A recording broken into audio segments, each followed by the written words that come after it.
မြန်မာနိုင်ငံရဲ့အကြီးဆုံးပြည်ရွေကျော်စကိုင်းပြည်ရွေကျော်အကြောင်းမင်္ဂလာပါခင်ဗျဒီနေ့တော့ကျွန်တော်တို့နိုင်ငံအတွက်အရေးကြီးသလိုအနေရလည်းရှိတဲ့ဘူမိဗေဒအချက်အလက်တစ်ခုဖြစ်တဲ့စကိုင်းပြည်ရွေကျော်အကြောင်းလေးမျှဝေပေးချင်ပါတယ်ဒါကမြန်မာနိုင်ငံအလယ်ပိုင်းကိုမြောက်မတောင်သို့ဖြတ်တန်းသွားတဲ့အလွန်တက်ကြွပြီးငယ်လင်တွေရဲ့မိခင်လို့တောင်တင်စားနိုင်တဲ့ပြည်ရွေကျော်ကြီးတစ်ခုပါပဲဒီပြည်ရွေကျော်ကြီးဘလို့ဖြစ်လာတာလဲရိုးရှင်းပြောရရင်ကမ္ဘာမြေလွှာချက်ကြီးတွေရဲ့ရွေလျားမှုကြောင့်ပါလွန်ခဲ့တဲ့နှစ်သန်းပေါင်းများစွာကအိန္ဒိယမြေလွှာချက်ကြီးဟာအာရှတိုက်ကြီးကိုတဖြည်းဖြည်းဝင်တိုက်တယ်။အဲ့ဒီတိုက်အားကြောင့်ဟိမဝန္တာတောင်တန်းကြီးဖြစ်လာရုံနဲ့မကပဲအဲ့ဒီအရှိန်နဲ့ဖိအားကအရှိဘက်ကိုဆက်ပြီးတက်ရောက်လာပါတယ်။အဲ့ဒီအခါ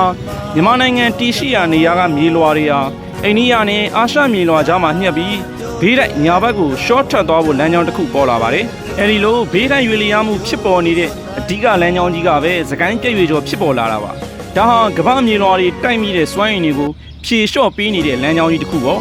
မြန်မာပြည်မြေမျက်နှာသွင်ပြင်ကိုဘလို့ပုံပေါ်ခဲ့လေဒီပြည်ရွေကြီးလှုပ်ရှားလာတာနှစ်သန်းချီရှိပြီဆိုတော့သူဖြတ်သွားတဲ့လမ်းတစ်လျှောက်မြေမျက်နှာသွင်ပြင်ကိုထင်ထင်ရှားရှားပြောင်းလဲစေခဲ့ပါတယ်တောင်တန်းတွေစကိုင်းမြို့နာကနမဲကျော်စကိုင်းတောင်တန်းဆိုရင်ဒီပြည်ရွေရဲ့လှုပ်ရှားမှုကြောင့်မြေသားတွေမြင့်တက်လာပြီးဖြစ်လာတာပါပြည်ရွေတစ်လျှောက်မှာဒီလိုတောင်ကုန်းတောင်တန်းငယ်တွေတွေ့နိုင်ပါသေးတယ်မြေချောင်းတွေအေယာဝတီမြစ်ကြီးတောင်စကိုင်းနဲ့အင်းဝါနားမှာဒီပြည်ရွေကိုဖြတ်သွားရပါတယ်ပြည့်ရွေလှူရှားမှုကြောင့်မြေလန်းချောင်းတွေပြောင်းတာပြည့်ရွေအတိုင်းကွေးကောက်စီးစင်းတာမျိုးတွေရှိသလိုပြည့်ရွေကိုဖျက်ဆီးတဲ့ချောင်းငယ်လေးတွေဆိုရင်ပြည့်ရွေရဲ့ဘေးတိုက်ရွေလျားမှုကြောင့်တစ်ဖက်နဲ့တစ်ဖက်လွဲနေတာမျိုးတွေတောင်တွေ့နိုင်ပါတယ်။စကိုင်းပြည့်ရွေဘာကြောင့်ထူးကြလဲ။သူ့မှာတခြားပြည့်ရွေနဲ့မတူတဲ့ထူးခြားချက်တွေရှိနေပါတယ်။နံပါတ်1အရှည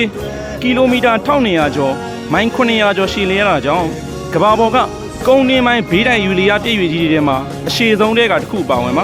။နံပါတ်2ရွေလျားနှုန်းတနည်းကိုပြန်မြ18ကနေ25မီလီမီတာတလက်မနီးပါးနှုန်းနဲ့ရွေ့နေတာဟာဘူမိဗေဒအချိန်စကေးအရတော်တော်မြန်တဲ့နှုန်းပါဒါကြောင့်ဖိအားတွေမမြန်စုပုံပြီးငယ်လျင်ကြီးတွေလောက်နိုင်ခြင်းပိုများစေပါတယ်နံပါတ်3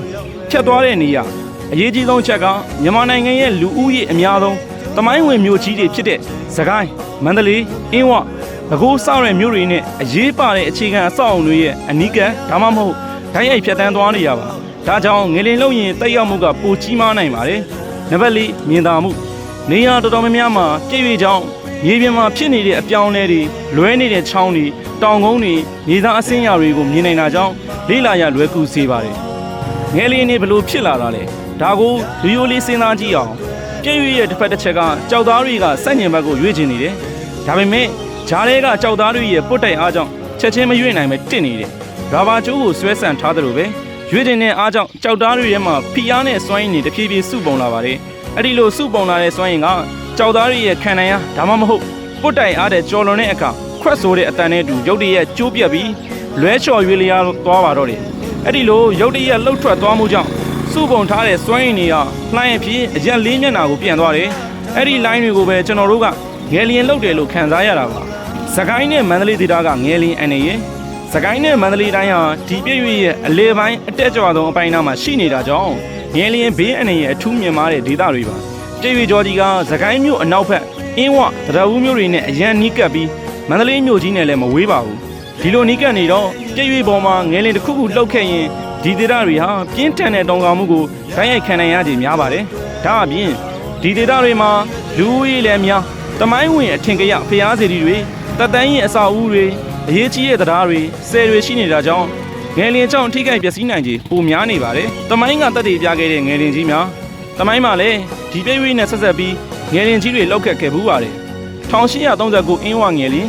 ်အလွန်ပြင်းထန်ပြီးအင်းဝမျိုးတော်ဟောင်းနဲ့ပတ်ဝန်းကျင်ကိုအကြီးအကျယ်ပျက်စီးစေခဲ့ပါတယ်။1930ပဲခူးငယ်လင်မဂနီကျူ 7.3 လောက်ရှိပြီးပဲခူးနဲ့ရန်ကုန်မှာပါထိခိုက်ပျက်စီးမှုများပြီးလူတွေအများကြီးတေဆုံးခဲ့ပါတယ်။ဒါကပြည့်ရွေးရဲ့တောင်ဘက်ပိုင်းနဲ့ဆက်ဆက်နေပါတယ်။1956စကိုင်းငယ်လျင်မဂနီကျူ 7.1 လောက်နဲ့စကိုင်းမြို့နဲ့အနီးတစ်ဝိုက်ကိုပျက်စီးစေခဲ့ပါတယ်2012တပိတ်ချင်းငယ်လျင်မဂနီကျူ 6.8 နဲ့မန္တလေးမြောက်ပိုင်းရွှေဘိုခရိုင်ပြည့်ရွေပေါ်မှာလှုပ်ရှားခဲ့ပြီးအဆောက်အဦပျက်စီးမှုလူသေဆုံးမှုတွေရှိခဲ့ပါတယ်ဒီငယ်လျင်မတန်းတွေကစကိုင်းပြည့်ရွေမှာငယ်လျင်ကြီးတွေထပ်လုံနိုင်သေးတဲ့ဆိုတာကိုသတိပေးနေပါတယ်ကဲဒါဆိုကျွန်တော်တို့ကဘာလို့ခီးဆိုင်တဲ့လဲဒီအကြောင်းတွေကိုသိထားပြီးဂရုစိုက်ဖို့လိုအပ်တဲ့အကြောင်းရင်းတွေအများကြီးပါနံပါတ်1အသက်အိုးအိမ်လုံခြုံရေးပြည့်ရွေကျော်နာနေသူတွေအတွက်ငယ်လင်းဆိုတာကိုယ့်အသက်ကိုယ့်မိသားစု ကိုယ်ပိုင်ဆိုင်မှုတွေကိုဓာတ်ရိုက်ချင်းကြောင်နေတဲ့အန္တရာယ်ပါငယ်လင်ကကိုယ်နဲ့မဆိုင်ဘူးလို့လုံးဝတွေးလို့မရပါဘူးနံပါတ်1စီးပွားရေးနဲ့လူမှုရေးငယ်လင်ကြီးတစ်ခုလောက်ခဲ့သွားရင်လမ်းတွေတရားတွေစက်တရွေးတွေပျက်စီးစီးပွားရေးတွေရပ်တန့်ပြီးလူမှုဘဝတွေအကြီးအကျယ်ထိခိုက်နိုင်ပါတယ်နံပါတ်3ယဉ်ကျေးမှုအမွေနဲ့ကျွန်တော်တို့တန်ဖိုးထားရတဲ့စကိုင်းမန္တလေးအင်းဝကရှေးအောင်ဇေဒီပထိုးတွေအဆောက်အုံတွေဟာငယ်လင်တန်းကြောင့်ပျက်စီးဆုံးရှုံးနိုင်ခြေအများများပါတယ်နံပါတ်4ကြိုတင်ပြင်ဆင်မှုအန္တရာယ်ကိုတည်ထားမှာကြိုတင်ပြင်ဆင်လို့ရမှာပါတယောက်ချင်းစီကစလို့မိသားစုရက်ရွာနိုင်ငံတော်အဆင့်ထိငယ်လင်လုံးရင်ဘာလို့ရမလဲအိမ်ကိုဘယ်လိုပြင်ဆင်ရမလဲအရေးပေါ်ပစ္စည်းဘာတွေဆောင်ထားမလဲစသဖြင့်ပြင်ဆင်ထားနိုင်ပါမယ်နံပါတ်5အနာဂတ်ငယ်လင်တန်းခံနိုင်တဲ့အဆောက်အုံတွေစောက်တာငယ်လင်အသိပညာတွေဖြန့်ဝေတာသူတည်တနာလုပ်တာတွေကအနာဂတ်မှာဖြစ်လာနိုင်မဲ့ဆုံးရှုံးမှုတွေကိုရောချဖို့အကောင်းဆုံးရင်းနှီးမြှုပ်နှံမှုပါပဲအတူချုပ်ပြောရရင်စကိုင်းပြည့်ပြီဆိုတာမြန်မာနိုင်ငံရဲ့ရှောင်လွဲလို့မရတဲ့ဘူမိဗေဒအမှန်တရားနဲ့အန္တရာယ်တစ်ခုပါပဲသူ့ရဲ့သဘောတဘာဝသူပေးနိုင်တဲ့အန္တရာယ်ကိုကောင်းကောင်းနားလည်ပြီးကြိုတင်ပြင်ဆင်မှုတွေလုပ်ထားခြင်းကသာကျွန်တော်တို့ရဲ့အသက်အိုးအိမ်စီးစိမ်နဲ့တန်ဖိုးမဖြတ်နိုင်တဲ့ယဉ်ကျေးမှုအမွေအနှစ်တွေကိုကာကွယ်ဖို့အထူးအရောက်ဆုံးနည်းလမ်းဖြစ်ပါတယ်အားလုံးပဲသတိနဲ့နေတိုင်းပြီးဘေးအန္တရာယ်ကင်းကြပါစေ